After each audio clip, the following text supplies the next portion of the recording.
নমস্কার, রত্নার কিচেনে আপনাদের সবাইকে জানাই স্বাগত। আজকে আমি বানাবো লিমন চিকেন। আসুন আমরা দেখে নিই কীভাবে তৈরি করতে হয়। আমি একটা মিক্সির জার নিয়ে নিয়েছি। এর মধ্যে দেবো রসুন, আদা, লঙ্কা কুচি, একটা মিডিয়াম সাইজের পেঁয়াজ কুচি, সামান্য পরিমাণে জল দেব। পেস্টটা আমি একদম শুকনো মতন বানাবো। পেস্ট বানানো হয়ে গেছে, এরকম শুকনো বানাতে হবে। অন্যদিকে আমি 1 কিলো চিকেন নিয়ে নিয়েছি। 1 চামচ লবণ দেব। আর যে পেস্টটা বানিয়ে রেখেছিলাম পেস্টটা আমি পুরোটাই দিয়ে দেব। 1 চামচ দেব গোলমরিচের গুঁড়ো, 1 চামচ দেব ধনের গুঁড়ো,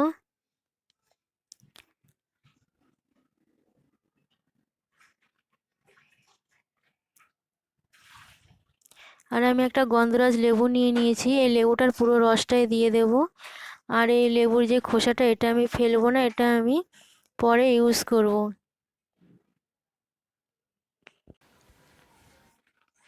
4 চামচ মতন তেল দেব। ভালো করে মেখে নেব। আর এটা 20 থেকে 25 মিনিট আমি ঢেকে রেখে দেব।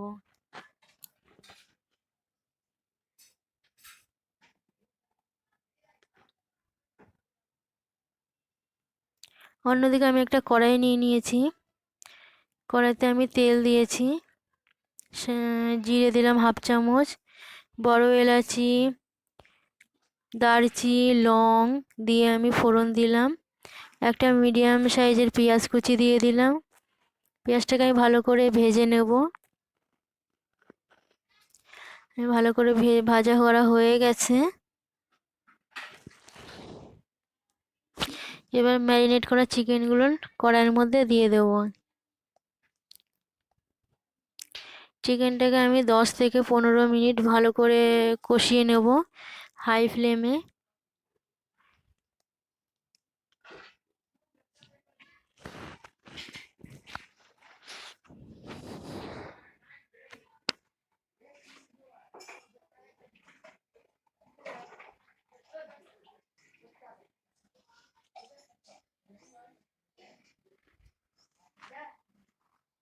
হলুদ দেব 1/2 চামচ,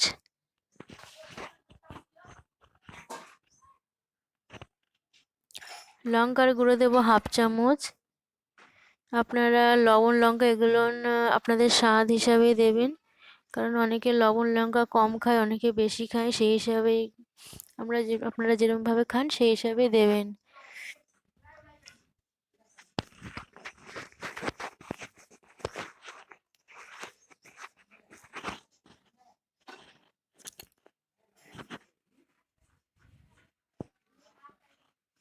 পাঁচ মিনিটের জন্য আমি ঢেকে দেব। 5 মিনিট হয়ে গেছে, খুলে নিচ্ছি। এখনো 2 থেকে 3 মিনিট ভালো করে কষানো লাগবে।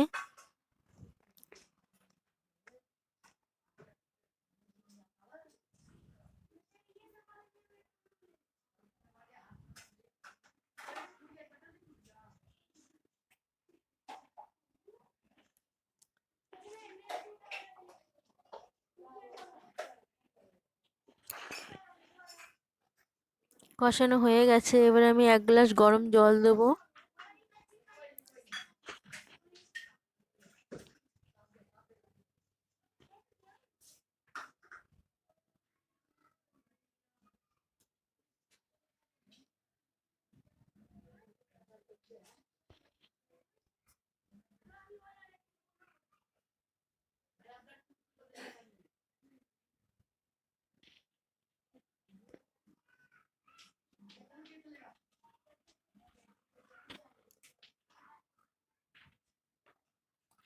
এবার দেবো 1/2 চামচ গরম মশলা, ধনেপাতা কুচি, ভালো করে নেড়েচেড়ে মিক্স করে নেব। এবার আমি গ্যাস বন্ধ করে দিচ্ছি। আর যে লেবুর খোসাগুলো আমি রেখে দিয়েছিলাম লেবুর খোসাগুলো দিয়ে দেবো। 1 সেকেন্ড মতন আমি ঢেকে রেখে দেবো লেবুর খোসা দিয়ে। ততক্ষণে লেবুর যেই গন্ধটা, গন্ধরাজ লেবুর গন্ধটা পুরো চিকেনের মধ্যে ভরে যাবে আর চিকেনের স্বাদকে ডবল করে দেবে। একদম তৈরি হয়ে গেছে লিমন চিকেন, সার্ভ করার জন্য একদম রেডি। আপনাদের আমার রেসিপিটা কেমন লেগেছে কমেন্টের মাধ্যমে জানাবেন। লাইক করবেন, শেয়ার করবেন, আর আমার চ্যানেলকে সাবস্ক্রাইব করতে একদম ভুলবেন না। সাথে থাকা আইকন বেলে ক্লিক করে নিন পরবর্তী ভিডিওর আপডেট পেতে। Thank you.